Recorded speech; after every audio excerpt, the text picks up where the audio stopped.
Alhamdulillah. Alhamdulillah. Assalamualaikum warahmatullahi wabarakatuh.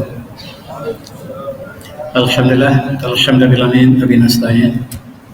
Assalatu wassalamu ala asyrafil anbiya'i wal mursalin wa alihi washabihi ajma'in, amma ba'du. Al-Fadhil Musi, maka imam yang saya hormati, Tuan Imam, Tuan Bilal, seluruh dan kuasa Masjid Firdaus, muslimin-muslimat yang dirahmati Allah sekalian, alhamdulillah kita bersyukur dapat bersama dalam majlis bicara Maulid Rasulullah sallallahu alaihi wasallam pada akhir-akhir bulan Rabiul Awal ini. Dan saya diminta untuk menyentuh tentang cahaya Islam menerusi alam semesta. Dan kita mulakan dengan ayat surah A'udzu minasyaitonir rajim. Wa ma arsalnaka illa rahmatan lil alamin. Dan tidaklah kami diutuskan di kau ya Muhammad kecuali untuk rahmat seluruh alam. Dan para tafsir mengatakan bahawa Islam yang Allah turunkan melalui Rasulullah SAW bukan sahaja untuk umat Islam, tetapi juga untuk seluruh manusia, sama ada Islam bukan Islam. Untuk alam semesta termasuklah manusia dan juga haiwan, kehidupan unggas dan seluruhnya. Dan itulah disebut oleh sebahagian daripada pentafsir kita. Dan kata Ibn Abbas, wa huwa anna Allah arsala nabiyahu Muhammadan sallallahu alaihi wasallam rahmatan lil jami'il alam. Dan mu'minihim wa kafirihim, sama ada mereka lah mukmin ataupun mereka bukan mukmin, mereka kafir, kedua-duanya mendapat rahmat. Fa'amma mu'minuhum fa'inna Allah hadahu bih padahal bil iman bih wal amal bih ja'a min indillah jannah. Orang yang beriman Allah berikan hidayah dan mereka beramal dengan soleh dan Allah masukkan dalam syurga. Adapun orang yang kafir, Allah menangguhkan azab yang sepatutnya turun pada mereka dengan adanya sebahagian daripada Islam yang melakukan kebaikan. Wa ma kabruhum wa innahu dafa min adu ajal alala. Bala yang segera ini ditangguhkan karena Sulaiman al-mukazzabah rusulaha min qabli, sebagaimana yang diturunkan pada umat-umat yang berdustakan rasul sebelum ini. Alhamdulillah, setiap tahun kita mengenangkan kembali sejarah Rasulullah. Dan hari ini marilah kita lihat sejarah ringkas Islam bermula di sini, di Mekah. Satu kawasan yang tidak ada tamadun yang besar, yang kering, tetapi di situlah Allah pilih bumi untuk menjadikan sebagai risalah baginda. Daripada sinilah Islam berkembang sampai ke Madinah. Daripada sedikit menjadi ramai, akhirnya Islam berkembang ke seluruh dunia.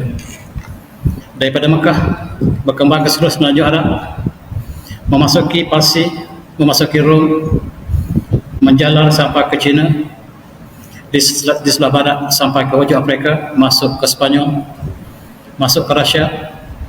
Dan itulah Islam yang kita terima, dan kita di alam Melayu juga bersyukur kerana cahaya Islam juga sampai pada masa yang sangat awal. Baik, kita kenal juga ketika baginda Rasulullah di Madinah, peperangan demi peperangan telah berlaku. Sejak daripada tahun 2 Hijriah, baginda Rasulullah terlibat dengan peperangan yang besar. Bermula dengan Badar Kubra pada tahun 2 Hijriah. Kemudian pada tahun ketiga Hijriah dengan peperangan Uhud. Tahun keempat Hijrah, peperangan Nadir, Bani Nadir. Kemudian peperangan Khandaq, peperangan Ahzab.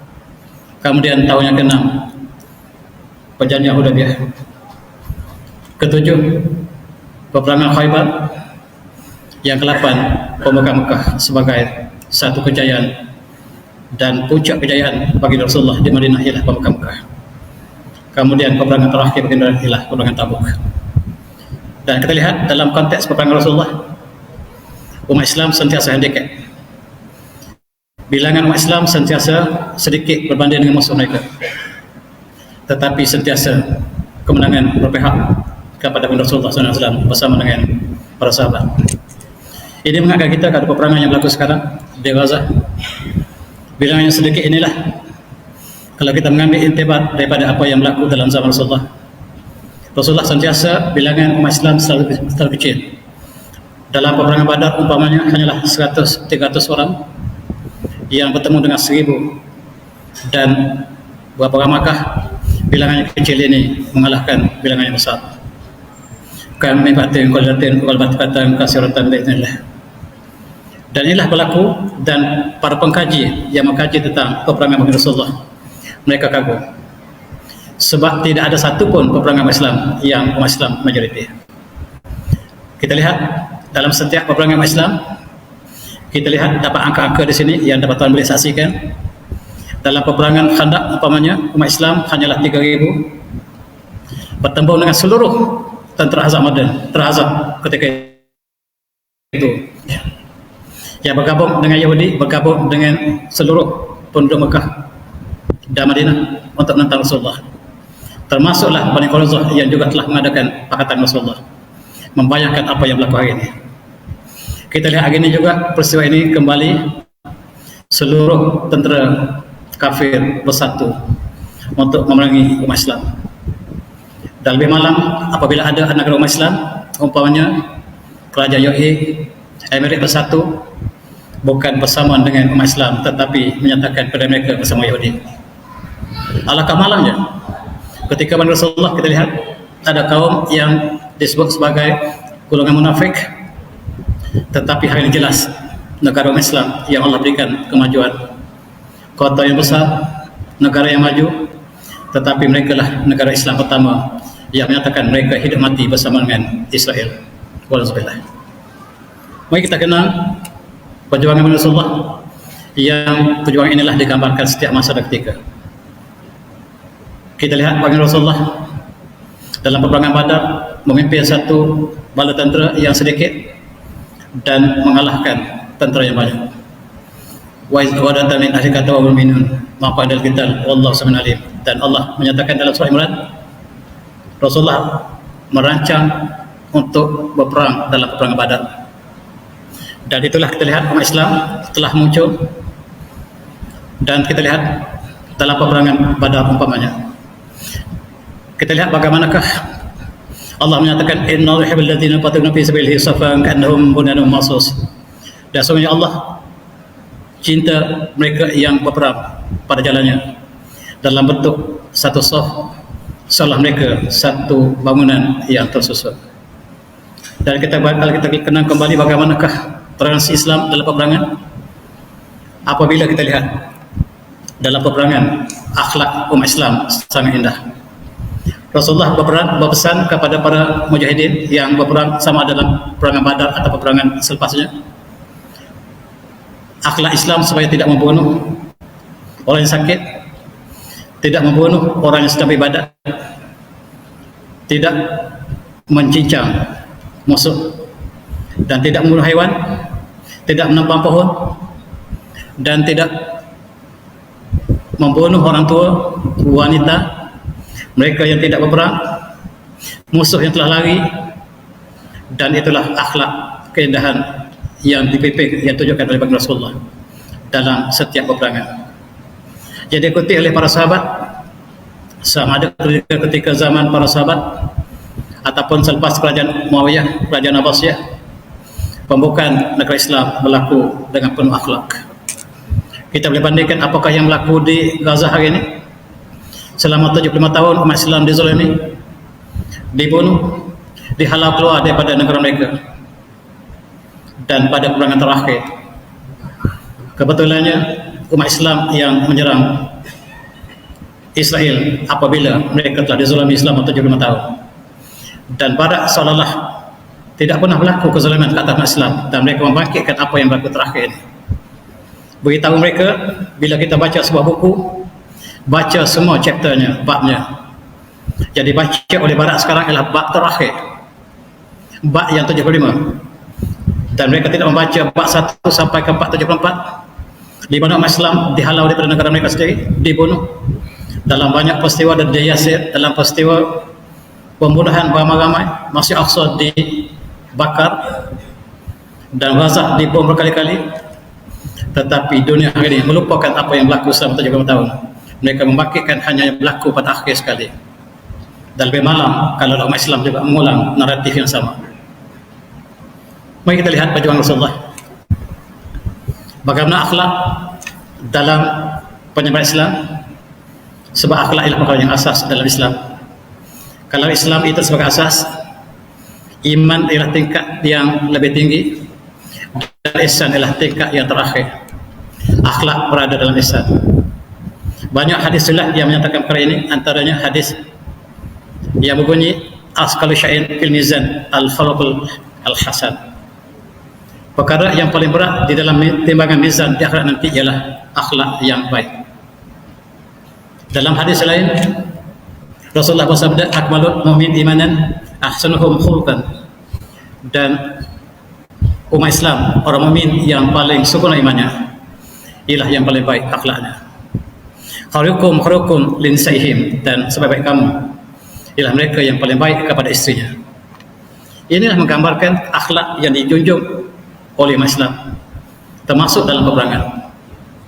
Dan rahmat ilahi bukan sahaja untuk manusia, tetapi untuk hewan, burung, unggas dan sebagainya. Hadis yang indah yang kita kenal, hadis yang dibawakan oleh Imam Bukhari. Rasulullah bersabda, "Ma min muslim yaghussul lisan ayazul zar'an fa yakul minhu tayr aw insan illa kana bihi sadaqah." Alangkah indahnya. Tidak ada seorang muslim yang menanam satu tumbuhan ataupun satu pertanian yang ditanamnya, pohonnya besar dan mengeluarkan buah, buahnya dimakan oleh burung ataupun manusia makannya, maka dia mendapat sedekah. Buah rambutan yang kita tanam, tuan-tuan, dimakan oleh burung, dia adalah sedekah bagi kita, dan itulah keindahan Islam. Bukan saja untuk sesama manusia, tetapi di kalangan hewan. Amalan dilakukan oleh kerajaan Osmaniyah, tuan-tuan. Setiap musim sejuk mereka akan menaburkan gandum di atas puncak gunung, sebab berbuat baik kepada hewan adalah sebahagian daripada akhlak yang indah. Mereka tahu bahawa ketika musim sejuk, snow akan, salji akan menutupi permukaan gunung, dan gandum dicurahkan untuk unggas burung yang terperangkap dalam kesejukan.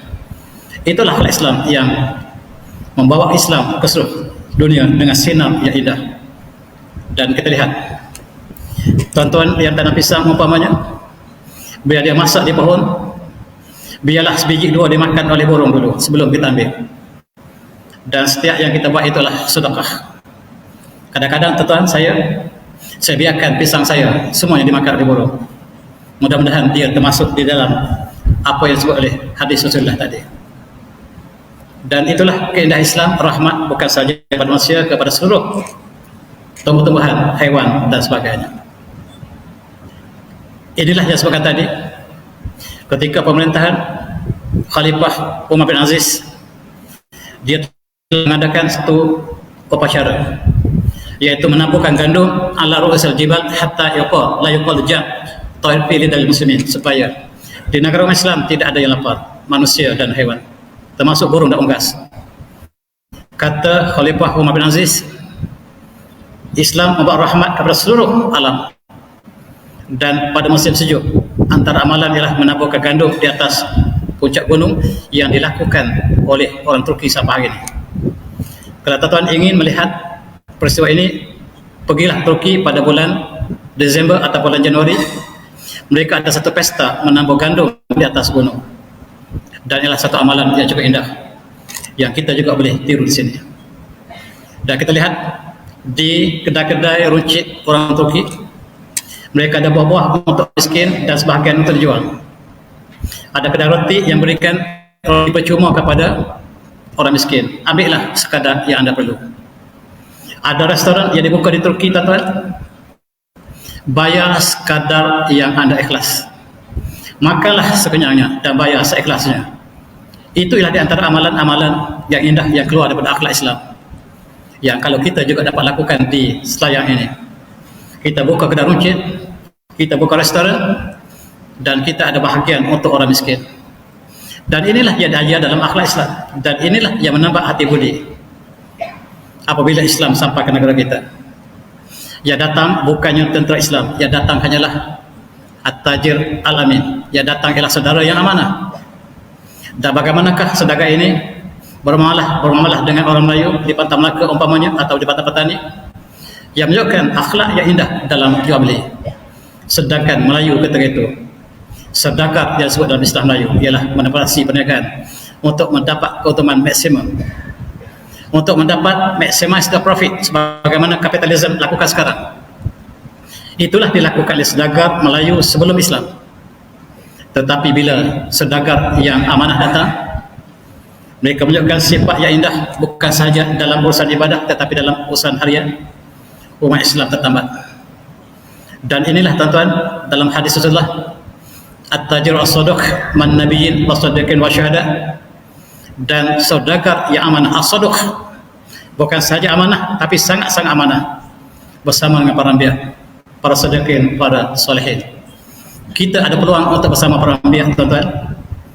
Lebih lagi apabila kita menjadi peniaga yang amanah.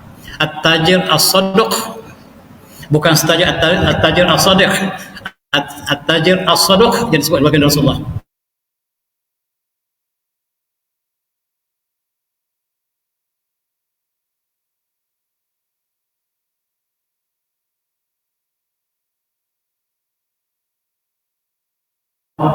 Amanah membawa rahmat kepada seluruh alam, dan kita lihat amalan ini masih diadakan di negara-negara Islam. Wa ma arsalnaka illa rahmatan lil alamin. Dan tidaklah kami utuskan engkau ya Muhammad kecuali untuk rahmat sebagai segala alam. Kita lihat bagaimana kepesadaan yang diberikan ataupun yang diasaskan Islam. Kita ingat kembali dalam peristiwa Hajjah al-Wada, Rasulullah membuat satu ucapan yang cukup indah. Ya ayuhan nas, inna rabbakum wahid, la fadla li'arabiyyin ala ajamiyyin, wala li'arabiyyin ala arabiyyin, wala li'ahmara ala aswada, wala li'aswada ala ahmara illa bitaqwa. Innakum ila Allah atqakum. Dan inilah persaudaraan yang hakiki. Wahai manusia, sesungguhnya Tuhan kamu Tuhan yang satu, dan tidak ada kelebihan orang Arab ke atas orang bukan Arab. Tidak ada kelebihan orang bukan Arab ke atas orang Arab. Tidak ada kelebihan orang kulit merah ke atas orang kulit hitam. Tidak ada kelebihan orang kulit hitam ke atas kulit merah. Illa bittaqwa, kecuali yang beza kita adalah takwa. Inna akrakum indallahi atqakum. Dan sesungguhnya yang paling mulia di sisi kamu ialah yang paling bertakwa. Kullukum Adam, Adam min turab. Seluruh kamu daripada Adam, Adam daripada tanah. Dan inna akrakum indallahi atqakum. Sesungguhnya yang paling mulia di kamu ialah yang paling bertakwa. Inilah yang tidak dilakukan oleh bangsa bersatu. Bangsa bersatu apabila menubuhkan bangsa bersatu pada tahun 1945, mereka masih mengamalkan sistem apartheid. Tidak ada persamaan, yang mereka ada Charter of Justice. Bangsa bersatu mengeluarkan Charter of Equality, piagam persamaan manusia, all men are equal. Sebenarnya tidak equal. Kulit putih dengan kulit hitam tak pernah sama. Tetapi persamaan yang hakiki dalam Islam. Kita lihat kulit putih tidak menjadi kulit mulia sebab kulitnya. Dalam Islam kita lihat berbagai bangsa, dan yang menjadi imam ialah yang terbaik, sama ada kulit merah, kulit putih, kulit hitam, tidak menjadi masalah. Kita lihat dalam satu sah umat Islam, siapa yang datang awal ke masjid dia depan. Inilah persamaannya hakiki. Tetapi di barat tuan, hatta gereja, ada gereja kulit putih, ada gereja kulit hitam. Dan inilah yang ditunjukkan oleh Islam, yang apabila mereka mengkaji kaidah Islam, mereka tertarik dengan bagaimanakah akhlak yang ditunjukkan dalam Islam yang dibawa oleh baginda Rasulullah SAW. Persahabatan kulit putih dan kulit hitam, persahabatan yang ikhlas, persahabatan yang tidak perlukan balasan, tidak berlaku di luar Islam, tuan-tuan. Persahabatan yang tidak perlukan balasan, persahabatan yang dilaksanakan kerana Allah semata-mata, bertemu berpisah kerana Allah. Dan inilah yang berlaku dalam sejarah Islam. Bilal Habsyi bersama dengan Salman Al-Farisi dan bersama dengan orang Arab tidak ada perbezaan. Kitalah satu ummah yang sama. Dan persamaan inilah yang tidak dapat diikuti oleh bangsa satu sampai hari ini. Rasulullah bersabda dalam konteks ini, isma'u wa'ati'u walau ustimilanikum amdun habsyi kan rasul zabibah ma'akopikum kitabullah tabaraka ta'ala. Al-Kamakal. Hadis yang bahkan oleh Imam Bukhari ini bermaksud, dengarlah, patuhlah, andainya kamu dilantik pemimpin kamu lah seorang daripada orang Habsyi, orang kulit hitam. Kana Rasul zabibah, yang Rasulullah kata kepalanya, rambutnya seperti buah zabib. Maksudnya rambutnya berkerinting, mukanya hitam, rambutnya kerinting, tetapi sekiranya dia ma'aqama fikum kitabullah, sekiranya dia laksanakan kitab Allah, patuh taat padanya. Memilih imam, tuan-tuan, ialah memilih yang terbaik. Imam ialah yang terbaik dalam kita. Kulit tidak menjadi masalah. Orang yang paling baik akhlaknya, yang paling baik bacaannya, yang paling baik hubungan dengan masyarakat, dengan semua jamaah, itulah yang kita pilih sebagai imam, yang kita pilih tadi. Demikianlah Islam memilih pemimpin. Pemimpinlah yang terbaik di kalangan kita, yang paling baik akhlaknya, yang paling baik takwanya, yang paling baik hubungan dengan seluruh masyarakat. Itulah pemimpin kita. Islam mengajar setiap perkara daripada sekecil-kecilnya sampai ke setinggi-tingginya. Tidak ada kecuali dalam Islam, dan itulah Islam adalah agama yang lengkap. Dan inilah kalau dikaji oleh mereka yang ikhlas, mereka dapat lihat betapa indahnya Islam yang dibawa dan rahmat kepada seluruh dunia. Tuan-tuan, apa yang istimewa dalam agama kita ialah keadilan. A'udzu minasyaitonir rajim. Innallaha ya'muru bil 'adli wal ihsan wa ita'i dzil qurba wa yanha 'anil fahsya'i wal munkari wal baghi ya'idukum la'allakum tadhakkarun. Sadaqallahul azim. Sesungguhnya Allah menyuruh kamu melakukan keadilan dan ihsan, dan memberikan kepada keluarga terdekat, wa ita'i dzil qurba wa yanha 'anil fahsya'i, dan menahan kamu daripada fahsya, kebongkaran, wal baghi, dan perzinahan dan sebagainya. Yazukum la'allakum tadhakkarun, dan Allah berikan peringatan pada kamu, mudah-mudahan kamu mengambil peringatan. Tafsirnya tuan-tuan lihat di bawah. Tetapi keadilan inilah yang dibawa oleh Islam. Islam bertapak di Madinah, Islam bertapak sampailah ke China, ke Parsi, dan Islam bertapak sampai ke Spanyol. Islam memerintah Spanyol selama 800 tahun dengan adil dan amanah. Sebab keadilan yang dibawa Islam. Islam masuk ke Balkan. Balkan ialah negara Kristian, dan orang Kristian meminta supaya umat Islam datang untuk memerintah mereka, dan mereka benci pada pemerintah yang dilantik oleh gereja. Sebab umat Islam menunjukkan akhlak yang indah.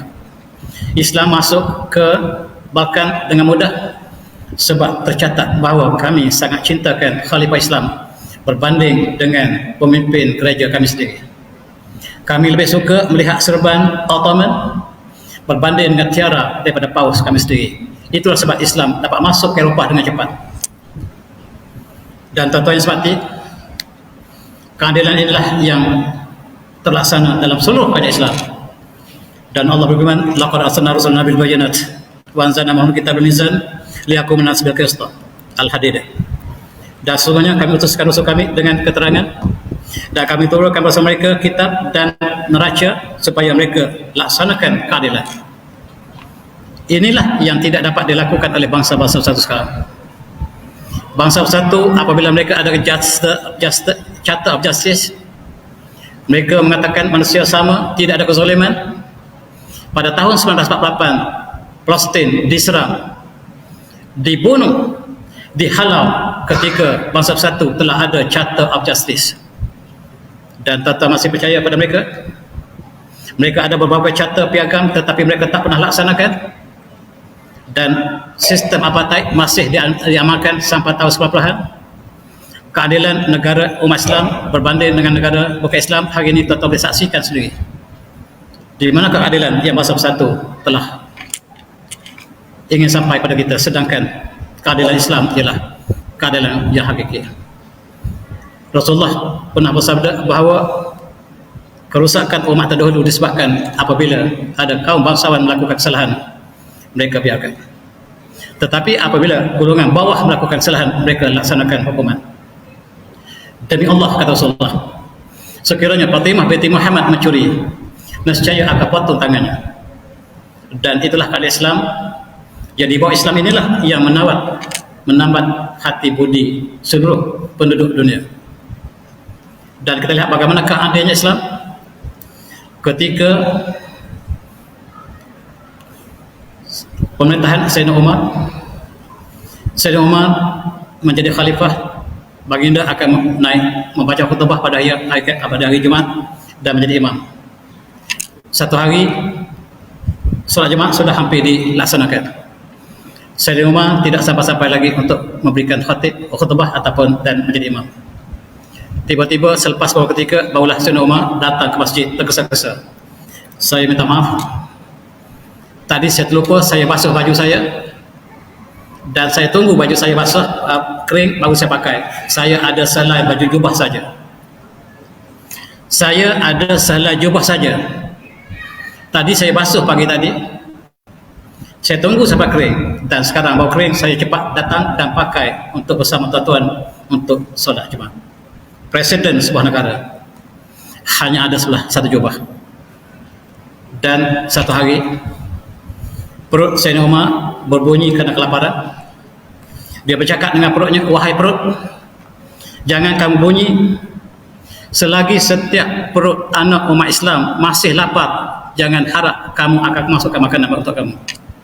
Selagi ada umat Islam yang lapar, jangan harap kamu akan saya masukkan makanan. Dia bercakap dengan perutnya sendiri.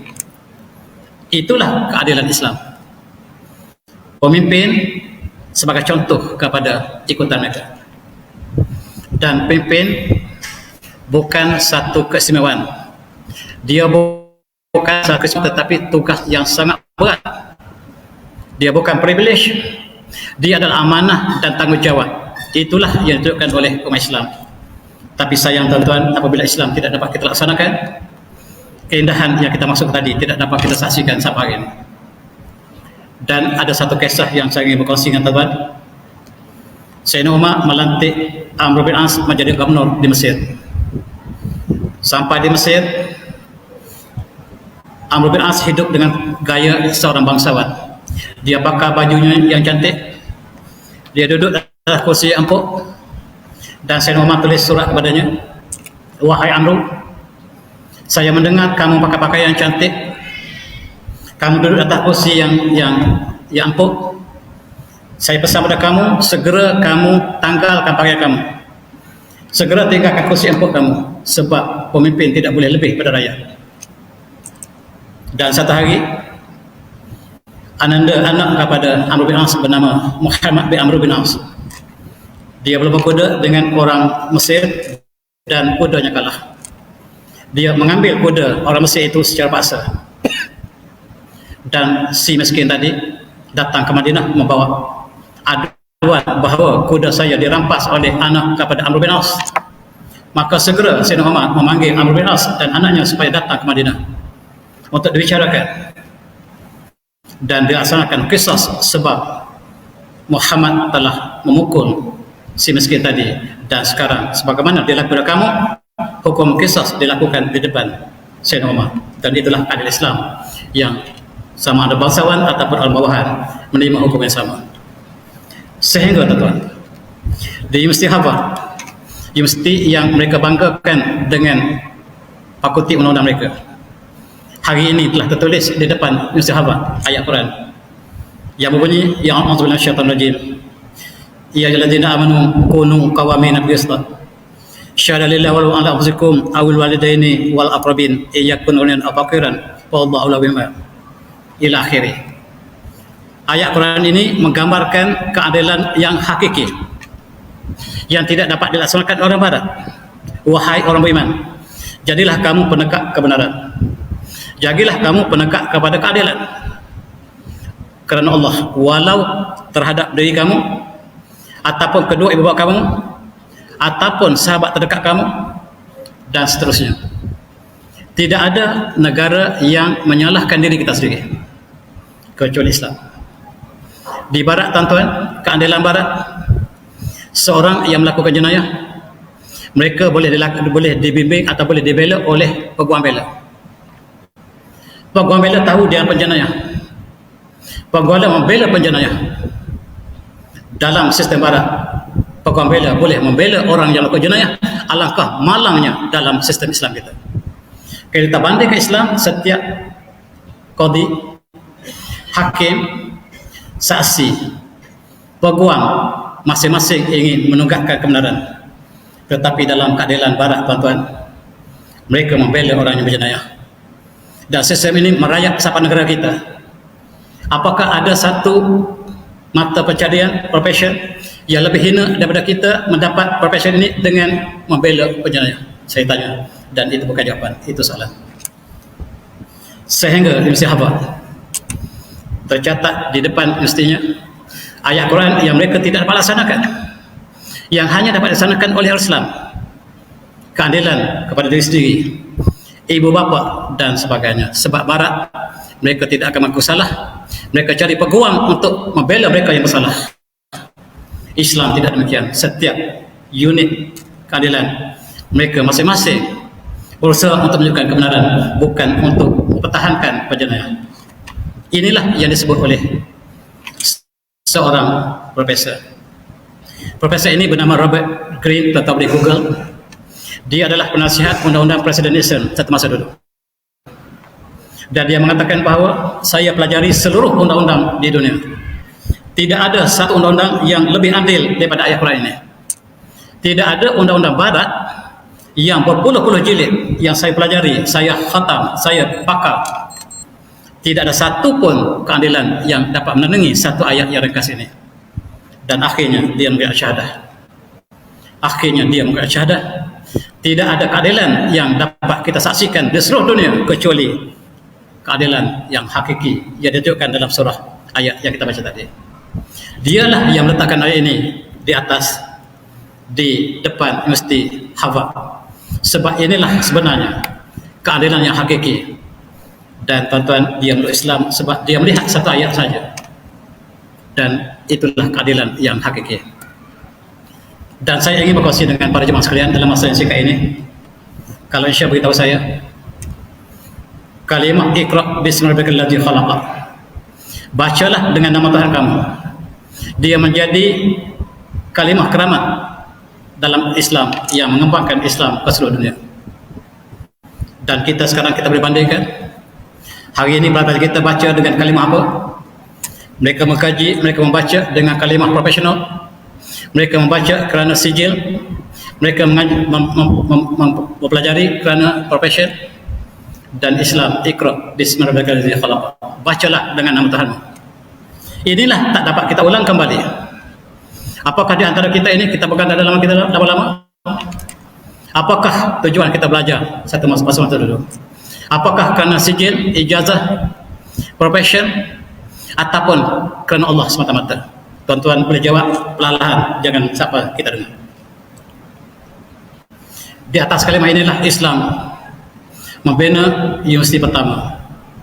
Universiti pertama dibuka di Maroko, Marrakesh, oleh seorang wanita bernama Fatinah bin Al-Bahriyah, dan dibuka pada tahun 859 Masihi.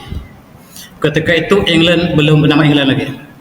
England masih berperang antara Anglo dan Saxon. Mereka bangsa yang Barbarian. Kita bagi ruang untuk azan. Silakan teruskan. Dan ketika kurun ke-9, Perancis belum ada kerajaan, England belum ada orang yang pandai, kita telah membina universiti pertama dunia ialah Universiti Kairouan, Maroko. Universiti yang seterusnya lah universiti di Itali kita juga buka. Kemudian kita buka Universiti Azhar, universiti ketiga ketua dunia. Dan wanita yang ditindas di barat, dialah yang buka universiti pertama dunia yang berada di Maroko. Tapi sayang tuan-tuan, dalam ranking universiti hari ini tidak ada muncul universiti yang pertama dunia. Tidak ada satu pun universiti yang dibuka oleh Islam yang berada dalam ranking, dan itulah yang dilakukan oleh mereka. Universiti antara yang kita buka adalah Universiti Azhar. Ketika Eropah masih belum ada sekolah, kita telah membuka universiti. Kita membuka universiti ketika Imam Ghazali menjadi Naib Jenderal Universitas, dan kita membuka universiti di Afrika. Kita mula-mula membuka hospital. Hospital kita buka mula-mula sekali pada tahun 805 Masihi. Ketika itu England belum ada. Mereka masih berperang di Perancis. Mereka masih potong tangan yang luka dan dicelup dalam minyak yang panas. Itu lakukan di Perancis. Kita membuka hospital pertama dunia yang ada 4 jabatan. Jabatan pertama ialah jabatan kecemasan. Yang kedua adalah patologi. Yang kedua adalah pediatrik, yang keempat adalah psychiatry. Kita buka 4 jabatan di hospital pertama kita.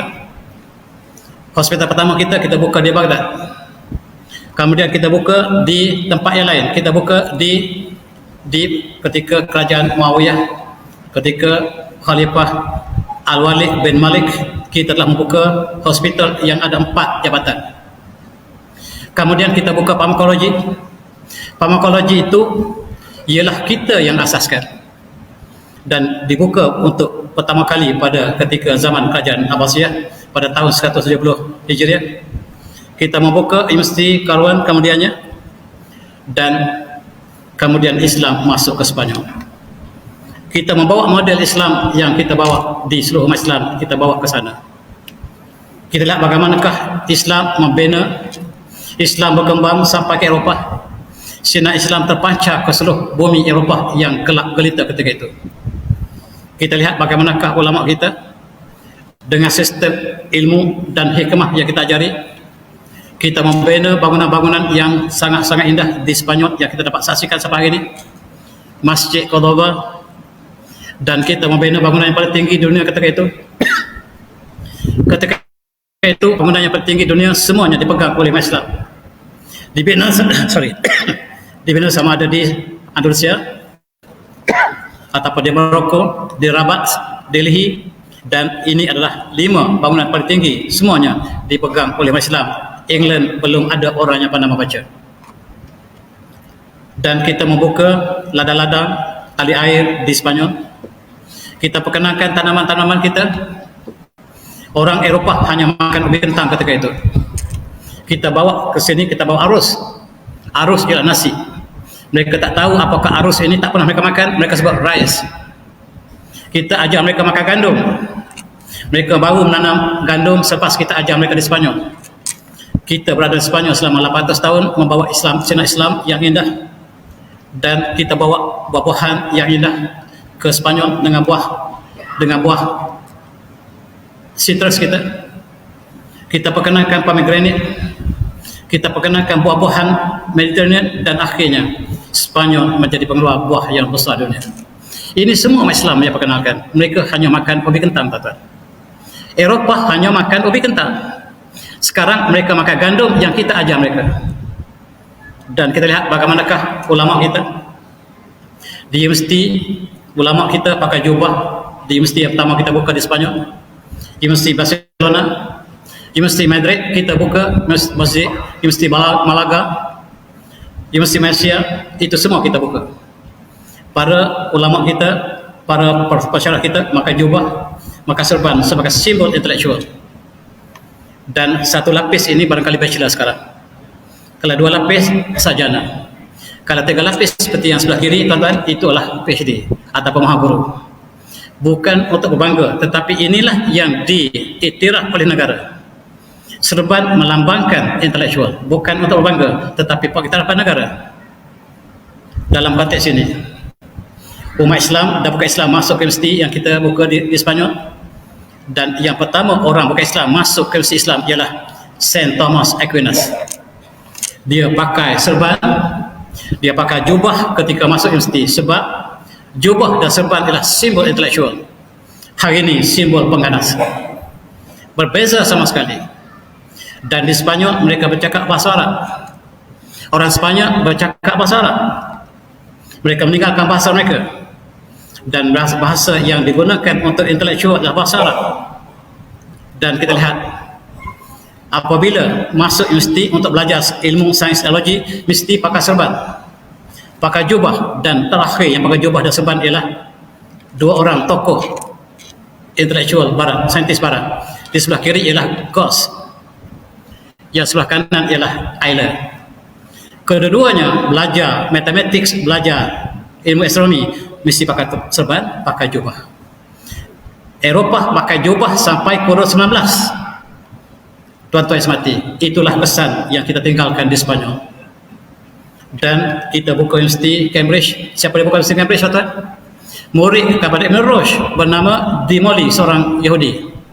Dan di Cambridge, di Oxford, kita masih pakai jubah Arab sampai hari ini. Cuma serban ditukar dengan bot. dan orang di Oxford masih pakai jubah Islam sampai hari ini. Dan inilah jasa kita, tuan-tuan. Inilah pakaian convocation dipakai seluruh dunia, masih pakai pakaian umat Islam di Spanyol sampai hari ini. Sama ada Jepun, Amerika, Rusia ataupun mana saja. Bila hari convocation, maka kita pakai jubah Arab sekali lagi, jubah Islam, dan kita tukar sama ada topi kita pakai topi ataupun dan sebagainya. Itu yang berlaku dalam sejarah kita. Kita mengajar Eropah ilmu hikmah dan Islam menjalar. Sinar Islam telah bersinar di seluruh Eropah. Kita ingat peranan yang dimainkan oleh Ibn Rushd. Ibn Rushd membuka universiti pertama Eropah. Apabila seluruh universiti kita buka di Baghdad, kita buka di Spanyol, kita buka di Afrika, maka Ibn Rushd bersama murid-muridnya membuka universiti pertama di Eropah. Universiti apa kata tuan? Universiti Sorbonne. Universiti Sorbonne dibuka oleh umat Islam. Sekarang dipanggil Universiti di Paris. Ini Universiti Sorbonne dibuka oleh umat Islam. Dan buat pertama kali Eropah sudah ada universiti pada kurun yang ke-12. Maaf saya, kurun yang ke-13. Sebab Universiti Sorbonne dibuka pada tahun 1203 Masihi. Walaupun ada mengatakan Universiti Cologne dibuka lebih awal juga oleh umat Islam. Kita perkenalkan ilmu peringkat ijazah di Eropah.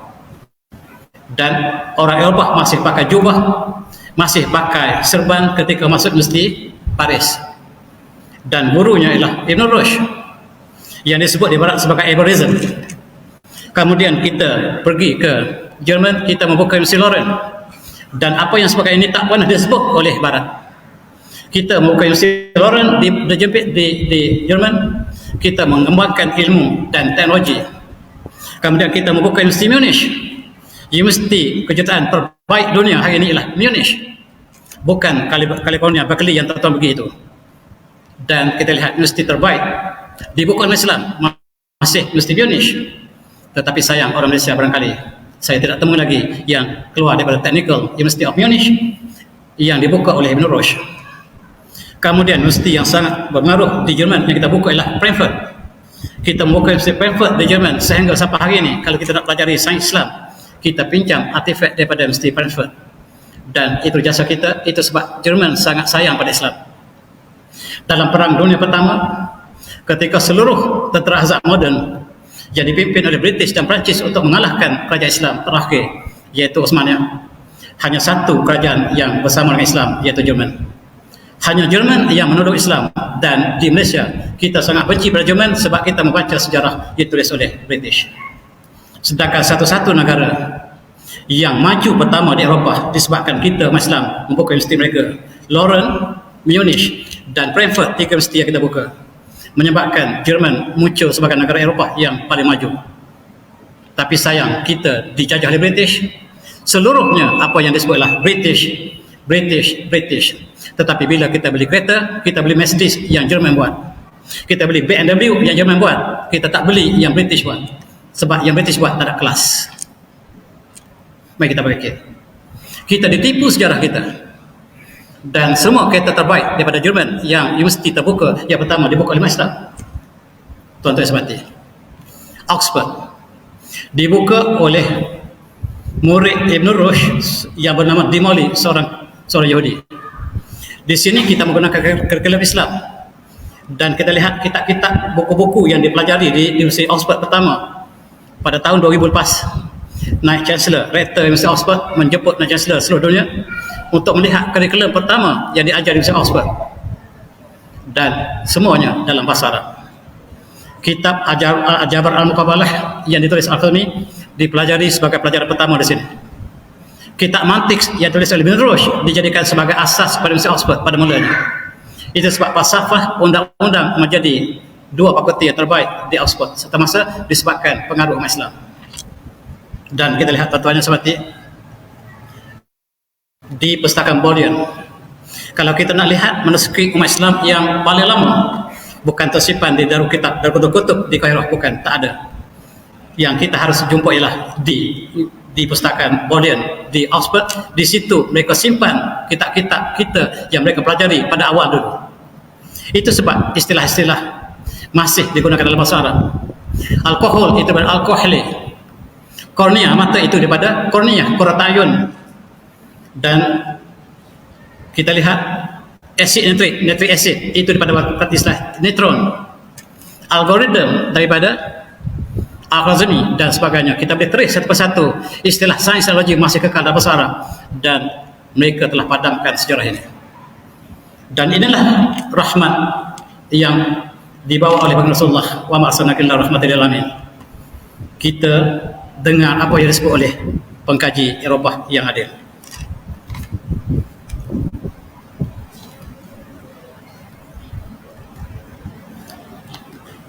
Ini ialah Sir Thomas Arnold. Barangkali tuan baca bukunya The Preaching of Islam. Dia mengatakan seperti berikut. Dia kata, it is highly probable that for the Arabs, Muslim, modern European civilization will never have risen at all. Kalau tidak ada Islam, kalau tidak ada orang Islam, orang Eropah masih hidup dalam kegelapan hari ini. Kalau tidak ada umat Islam, Eropah masih gelap hari ini. Tuan-tuan tahu, kata Profesor Thomas Arnold, bagaimanakah Eropah maju? Kita dapati bahawa Eropah maju disebabkan dengan universiti dibuka di Spanyol. Dari manakah ilmu dari Spanyol? Daripada Baghdad, daripada Rasulullah SAW. Dan kemudian Eropah ilmu berkembang ke Amerika. Teknologi Amerika yang ada hari ini ialah berpunca daripada Eropah. Eropah mengambil daripada Andalusia, Andalusia mengambil daripada Baghdad, Baghdad mengambil Rasulullah, dan hakikatnya kemajuan Amerika berpunca daripada Rasulullah. Dia kata, bukan saya kata. Dan seorang profesor Perancis bernama Joseph Loban, dia tulis bahasa Arab. Dia kata, wa iza makisat qimatur rijal bi jalil amalihim kan Muhammad min azamin arba tarikh. Kalau kita cari seorang manusia yang paling agung, yang sejarah menyaksikan, yang sejarah tertulis, maka orang yang paling agung di atas muka bumi ialah Muhammad sallallahu alaihi wasallam. Sebab kita maju disebabkan oleh umat Islam. Umat Islam membawa cahaya daripada Mekah ke Madinah, Madinah ke Baghdad, Baghdad ke Spanyol, Spanyol ke Eropah, Eropah ke Amerika, dan seluruh dunia bermula daripada pengurusan Muhammad SAW. Itu diakui oleh pengkaji yang ikhlas. Wa iza ba'd ulama al-rabi yusifu Muhammadan mana tasabu an dini a'ma basair wa akhirin kasirin antero bibadih. Tetapi sayang, kita sangat memusuhi mereka. Kita tidak menulis yang benar, dan itu sebab Islam tidak diiktiraf di Eropah. Sebenarnya Islamlah yang membawa sinar cahaya yang gemilang kepada kita di Eropah. Tuan-tuan semati, ini ialah musuh Islam. Namanya Sir Bernard Shaw, seorang British. Dia tulis bahasa Arab, tuan-tuan. Dengar dia tulis. Dia kata, lama qaratu din Muhammad asata annahu din azim wa a'taqidu anna hadith hazin azim sayu'al zata yawmin qarib muqbil idza mawjid fasih li anzarihi bi adrabu alam alaihi bila ta'assub. Kalau kita pelajari dengan ikhlas tentang agama dibawa oleh Muhammad SAW, maka itulah agama teragung dunia. The future belongs to Islam. Dia kata, wa taqad an ad-din azim sayawidu alam dzata yamin qarib muqbil. Dalam new future, Islam akan dominan di atas segala agama dunia. Sebab Islam ada ilmu dan hikmah. Eropah menentang ilmu dan hikmah. Terima kasih.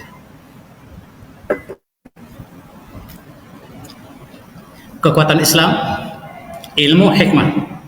Cahaya inilah yang berkembang seluruh dunia, dan kita lupa untuk iktiraf Islam sebab kita musuh Islam. Tapi sayang, tidak ada orang yang kedua yang lebih agung daripada Muhammad SAW. Kata siapa dia? Sir Bernard Shaw, seorang British yang sangat musuhi umat Islam. Tetapi bila dia menulis, dia terpaksa akui dengan ilmunya. Inilah yang Allah berfirman, a'udzu minasyaitonir rajim, walladzi arsala rasulahu bil huda wal haqq liyuzhirahu 'ala dini kullihi wa kafa billahi syahida.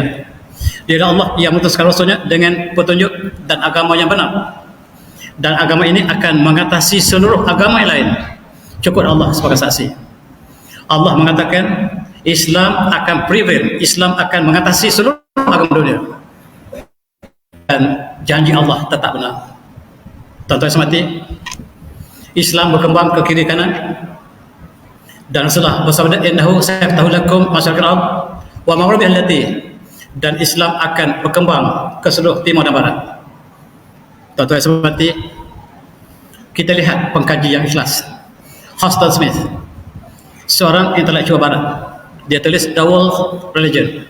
Saya petik sebahagian katanya. Dia kata Islam is the faith that prevail over us now. Islam ialah agama yang telah mengatasi agama kita hari ini. Dia mengulangi kalimat Allah. Allah mengatakan dialah mengutuskan rasulnya dengan petunjuk dan agama yang benar, dan agama ini akan mengatasi seluruh agama. Tuan-tuan, tokoh barat ini mengatakan Islam will prevail over all religions, dan itulah yang dilakukan sekarang. Kita lihat orang lain, komunis, Tolstoy.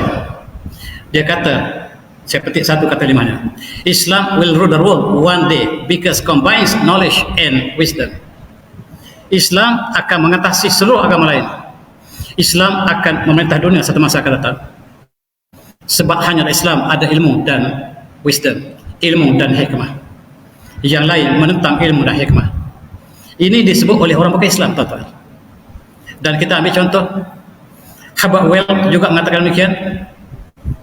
Dia kata, how many generation will inequalities and cut off lives anti-Islam comes back into force. Dunia ini akan zalim kecuali Islam datang memerintah kemudian. Dunia ini akan zalim sehinggalah Islam datang. Diakui oleh seluruh pengkaji sebab mereka mengkaji sejarah Islam. Mereka mengkaji sejarah Islam, bagaimana cara Islam membawa ilmu, hikmah, keadilan dan akhlak yang indah. Itulah yang ditunjukkan oleh setiap yang membawa. Hari ini kita lihat berita bagaimanakah tentera Qassam Al-Qassam bila mereka masuk ke rumah orang tua, mereka hormati orang tua, dan dilakukan di barat bahawa umat Islam membunuh orang kanak-kanak. Bohong. Dan apa yang berlaku ialah sebagaimana akhlak dalam peperangan Islam, orang tua, wanita, kanak-kanak dijaga, tidak dilakukan kezaliman. Itulah Islam. Ini disaksikan oleh mereka yang mengkaji naik kelas.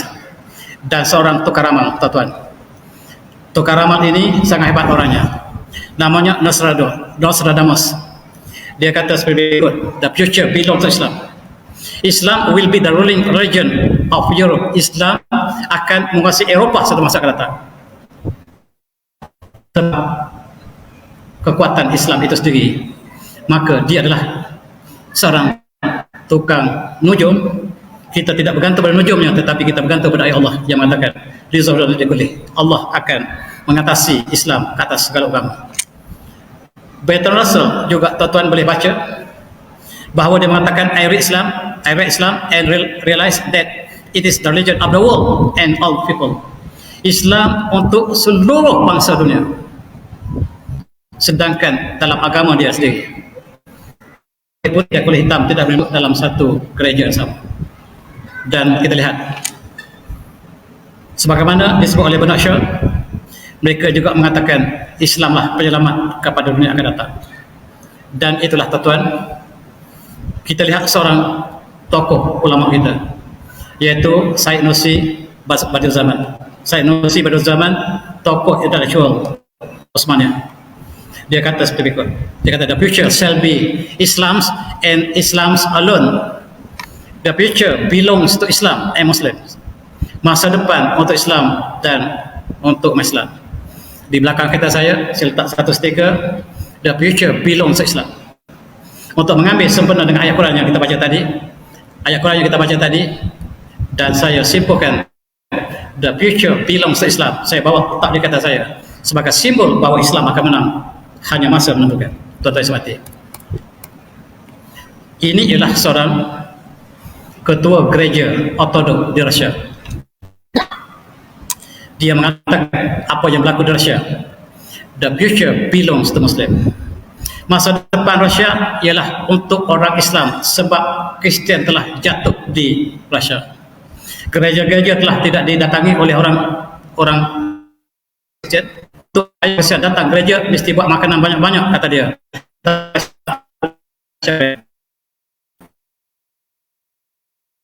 ke zaman Soviet Union sekarang dibuka kembali oleh presiden baru mereka, dan umat Islam telah memenuhi seluruh masjid yang dibina. Sebanyak 3,000 masjid yang baru dibina di Rusia oleh presiden mereka yang bernama Putin, membina 3,000 masjid yang baru selepas dia meruntuhkan 3,000 masjid sebelum ini. Tuan-tuan, mengikut simulasi dilakukan di Rusia oleh KBG, dilakukan oleh intelijen Rusia, mereka mengatakan bahawa Eropah akan menjadi benua Islam dalam masa 30 tahun akan datang, dan Rusia akan menjadi negara Islam dalam masa 50 tahun akan datang. 50 akan kekuatan Islam bukan berada di Afrika, bukan di Timur Tengah, bukan di Indonesia, bukan di Malaysia, tetapi di Rusia. Hampir 40% penduduk Rusia sekarang ialah Muslim. Tuan-tuan cuba bayangkan, sekiranya jumlah penduduk di Rusia 300 juta, kalau 40%, berapakah ramai umat Islam? Yang paling ramai di atas muka bumi bukan di Indonesia tetapi di Rusia. Ini oleh bekas padri ortodok dan juga simulasi dilakukan oleh KBJ. Dan kita lihat bagaimanakah Rusia, negara komunis yang meruntuhkan seluruh masjid kita, yang membunuh para ulama kita, tiba-tiba dalam masa 15 tahun lepas dia telah mengiktiraf kembali ulama kita. Masjid-masjid dibina kembali, ulama kita diiktiraf kembali, dan yang masuk Islam di Rusia sangat ramai. Dan ini ialah gambar umat Islam ketika sebelum Covid, ketika hari raya Aidilfitri, mereka telah keluar beramai-ramai. Statistik Rusia mengatakan 30% penduduk Rusia ialah Muslim, sekurang-kurangnya dalam masa tahun 2050, dan daripada masa tahun 20 dia akan lebih 50% penduduk Rusia ialah Muslim. Dan Amerika ingin hancurkan Rusia secepat mungkin melalui Ukraine disebabkan Islam yang bakal muncul di dalam dunia ini bukan daripada Indonesia, bukan daripada Afrika, daripada Rusia. Tuan-tuan lihat bagaimana kaum Islam. Ini masjid biru di Petersburg. Umat Islam penuh, melimpahi seluruh keluar masjid. Dan kita lihat ini masjid di Kazan. Di Kazan telah muncul masjid-masjid yang banyak, azan bersautan. Dan di Kazan kita tidak pernah lihat, tidak dapat lihat wanita yang tidak menutup, yang tidak pakai hijab. Hampir seluruh kota Kazan di tengah-tengah Rusia, mereka adalah umat Islam yang sangat patuh. Dan mereka yang sampai ke Kazan, tuan-tuan yang pernah sampai ke Kazan, mereka tak sangka bahawa itulah Rusia. Mereka sangka itulah negara Arab yang semuanya wanita mereka memakai hijab. Ini pemandangan beberapa tahun lepas ketika hari raya Aidil Adha, masjid telah penuh, umat Islam bersolat di atas jalan raya, dan polis keselamatan Rusia hanya dapat merhatikan umat Islam yang sedang bersujud di atas jalan raya. Kekuatan Islam sangat-sangat besar di Rusia. Dan tuan-tuan, ini pemandangan di Rusia, bukan di Bangladesh, bukan di Pakistan, bukan di negara Arab, tetapi di Moskow. Dan inilah kekuatan Islam yang sedang berlaku sekarang. Itu sebab Amerika fokus pada Rusia, sebab untuk hancurkan Rusia secepat mungkin, sebab Rusia adalah force Islam terbesar dunia kata. Dan kita di Malaysia, kita dibawa berita untuk memburukan Rusia. Dan sebab Rusia ingin dihancurkan disebabkan kekuatan Islam yang sedang dipamerkan oleh mereka. Tuan-tuan yang saya hormati, ini masjid yang dibina oleh Putin, antara masjid yang besar di kawasan kutub di Siberia, nama asalnya Sabaria. Dan lihat berita umat Islam yang menyatakan bilangan umat Islam. Ini mufti kita di satu kawasan di Rusia. Dia kata Muslimun Ruzi Sashakilun Arba'imiyah Minasukan Qoriban.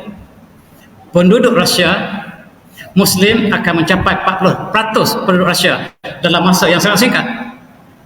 Tuan-tuan, kalau penduduk Rusia 300 juta, kalau 4%, 100 juta lebih. 100 juta lebih umat Islam. Yang force inilah yang bakal menjatuhkan Israel hari ini. Sebab Putin telah memberikan isyarat supaya tentera Chechen datang bersama dengan Hamas untuk menolong Islam di Palestin, tuan-tuan. Mudah-mudahan ini menjadi kenyataan, tuan-tuan. Putin yang terkenal dengan musuh berislam tiba-tiba memberi uang talpas 32 juta untuk sekolah pasti, bukan pasti, sekolah bawah, sekolah rendah. Ini ialah pelajar sekolah yang menghafal Al-Quran di Rusia. Dan Putin secara pribadinya memberi 32 juta dolar untuk membina sekolah tahfiz peringkat bawah. Apa maksudnya? Selama ini dia membunuh Islam, meruntuh masjid, tetapi bila Allah gerakkan hati manusia, dia bertukar serta-merta. Tuan-tuan semati, ini pemandangan universiti di Kazan. Seluruh siswi mereka pakai hijab. Tidak di Kuala Lumpur. Di universiti yang saya ajar dulu, separuhnya pakai hijab, separuh pula tidak. Di Malaysia. Tetapi di Rusia, dalam kelas fakulti sains, ini fakulti sains, tuan-tuan, semua pelajar siswi-siswinya memakai hijab. Dan inilah kekuatan Rusia yang diperhatikan oleh mereka. Sebab musuh Amerika terhadap Islam ialah bukan Arab. Arab boleh dimainkan oleh mereka, tetapi Rusia yang sangat takut. Yang mempunyai internet teknologi, tetapi manusia bertakwa. Ini sangat ditakuti. Dan tuan-tuan, Putin mengatakan penduduk Islam yang paling ramai ialah kami. Kamilah penduduk Islam yang paling ramai di atas bumi ialah Rusia.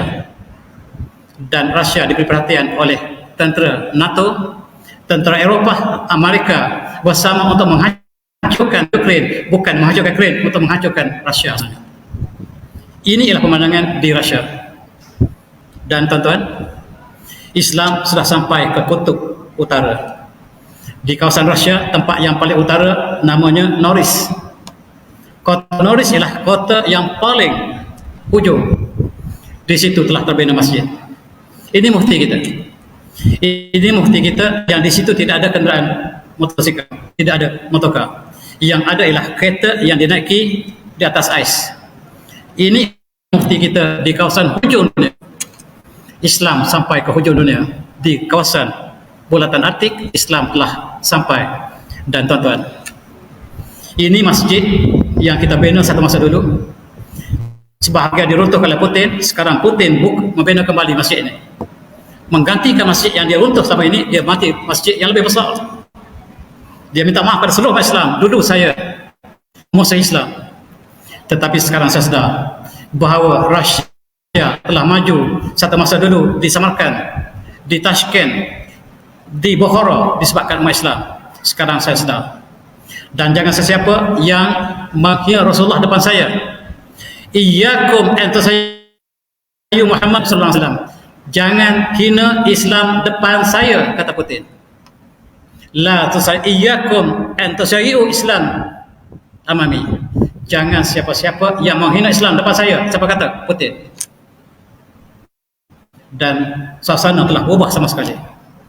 Daripada negara yang komunis memusuhi Islam, sekarang Islam telah muncul, satu perkara yang tidak dapat kita gambarkan sebelah lepas. Tuan-tuan, masjid yang lama telah ditukar menjadi masjid baru. Dan ini masjid di Siberia yang dibuka kembali, dibina kembali di tempat yang mataharinya tidak pernah turun selama 6 bulan. Di sini tidak ada malam. 24 jam ialah siang. Bagaimanakah untuk salat subuh? Apakah salat subuh hanya sekali 6 bulan? Tidak. Di mana tempat tidak ada siang malam, kita rujuk kepada negara yang paling dekat yang ada siang malam. Ataupun kita rujuk di Mekah atau Madinah. Itu yang dilakukan oleh mufti kita. Mufti yang kata di sini kami hanya ada sekali siang dalam masa 6 bulan. Lepas itu kami ada 6 bulan malam tak ada siang. Kami salat berdasarkan kepada apa yang berlaku di Makkah dan Madinah. Dan Islam telah sampai ke hujung dunia. Dan ini masjid White Mosque ataupun masjid putih yang dibina di Siberia. Asal namanya Sobaria. Dan kita ingat hadis sejenak. Rasulullah bersabda, "Dagruna hadzal amru ma ba'ulun har." Islam akan sampai di mana ada siang, di mana ada malam. Di situ Islam akan sampai. Dan kita saksikan hadis ini yang berlaku ketika zaman kita. Di mana ada siang, di mana ada malam, di situ Islam akan sampai. Dan Rasulullah mengatakan, "Wala tudkhulullah baita madar wala wabar ila Allah hadzal din." Islam akan masuk rumah lumpur, rumah tanah ataupun rumah batu, ataupun rumah kulit ataupun rumah khemah. Islam akan masuk dengan kemuliaan ataupun dengan kehinaan.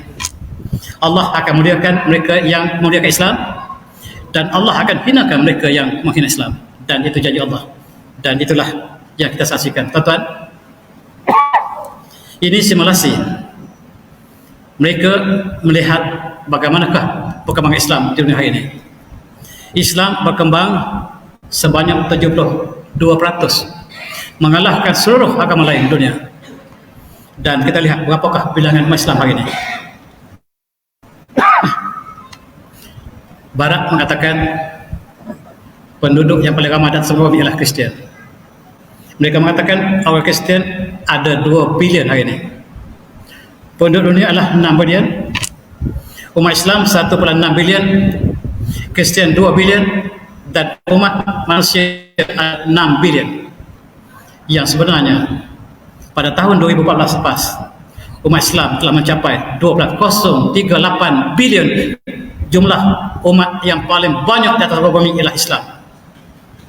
Mereka tutup statistik ini.